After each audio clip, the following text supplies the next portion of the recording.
I have yet to see a red carpet rolled out to any of us in Ontario. Yeah. Never. These are realities for us, for me as a leader. One of the number one things that worked for the war for us, all of us, was our language. I walked in them trenches in Vimy Ridge. They're still there. They're real. There's beds there. They're just a skeleton. They're just the metal, the screen, and the old beds. I walked there. They said we're the messengers, the language, the communication people. Apparently they worked till they fell down. They couldn't sleep. And our Anishinaabe played a big role in language because nobody, Germans and whoever, could understand our language. So we played a big role for what we have here in North America, in Canada, in Ontario today. We played a big role. So to Prime Minister Harper and to Dalton McGuinty, listen to that. We certainly don't want to go to another war, but my God, we got kids over there again. That was not supposed to happen.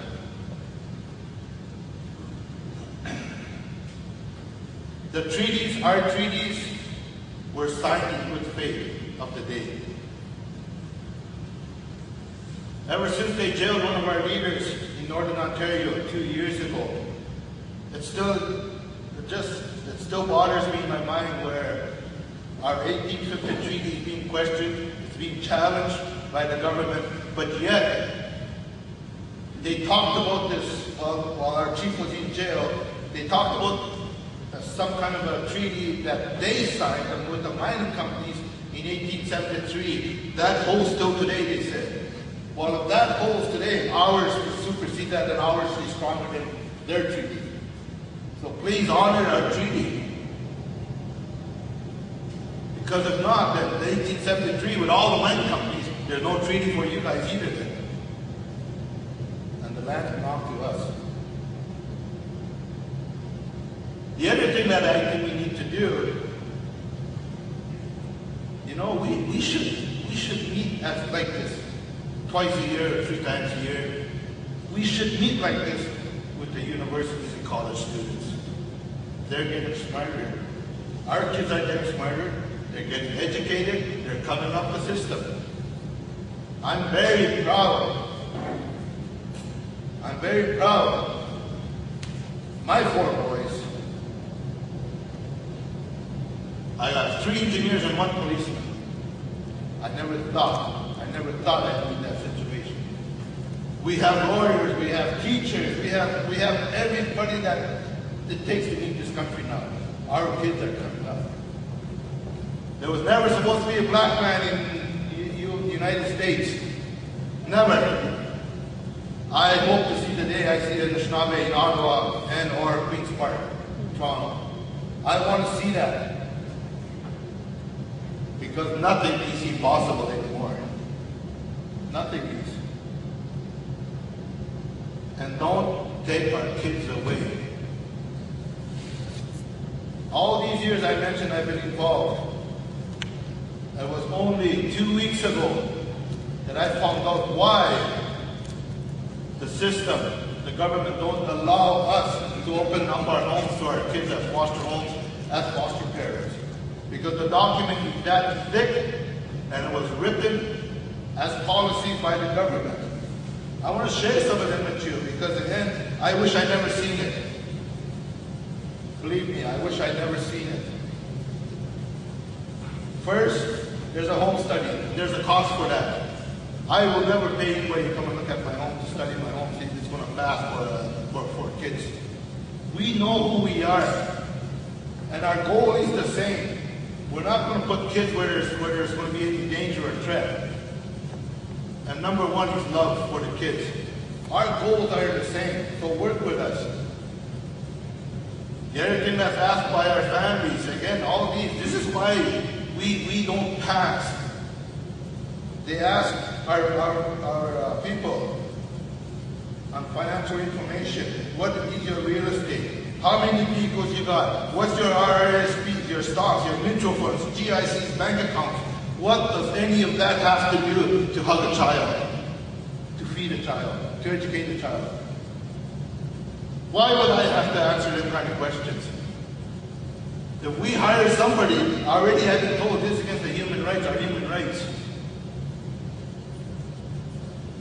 you wouldn't want them to kind of happen. I don't think you'd answer them kind of questions to anybody. Who raised you? Why did you move from home? And how old were you? What does that have to do with any of that? Relation to your mother and father. Come on, give me a break. What is your relationship to your mom and dad? My God. Here's a home runner here. Describe your early dating experience. Describe your early sexual experience. How sexual compatible are you with your partner, and how often do you reside here? I can't believe that. So I want to share with you, as a Commissioner on Government at the Union of Ontario Union, this is one of my jobs, one of my big ones. And what it is we're trying to create our own law, our own governance on child welfare and education and everything that we do. We're creating our own law. Surely these things can be rewritten in a way where it's acceptable to our people to make a loving home. My grandmother with an empty cupboard, you go in there, you come out there with a full stomach. But no, the system, the workers go in there, oh, your fridge is empty, your cupboards are empty, these kids gotta go. That's what they actually do to us. I'm not making that up. So again, there's a lot of things. Has your partner ever physically forced you to have sexual contact without your will? Against your will? You know, I can go on, and like I said, the documents that thing. So that's why these people get asked to leave our homes when they start asking these questions. Then we don't pass to be a foster home. Our kids get driven away in the backseat of a car to a non-native community. Then we lose our kids. We lose our population. So, but that's going to change. That's going to change very quickly.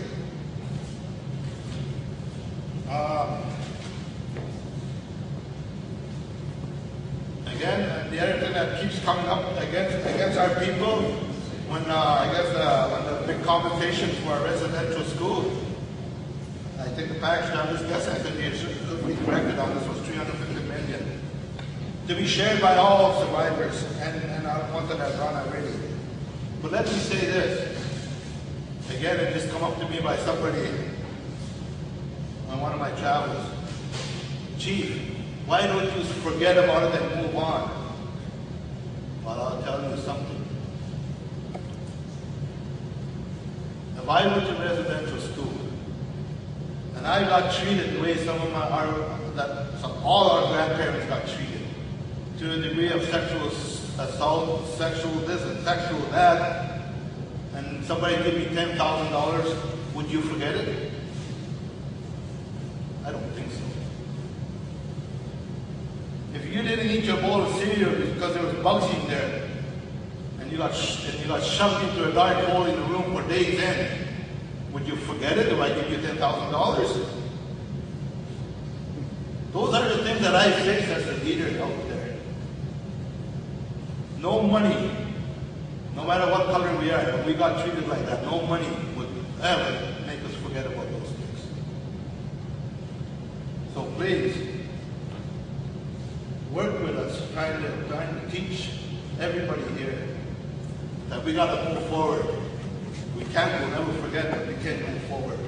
And the only way to do that is together. We can't do it separately.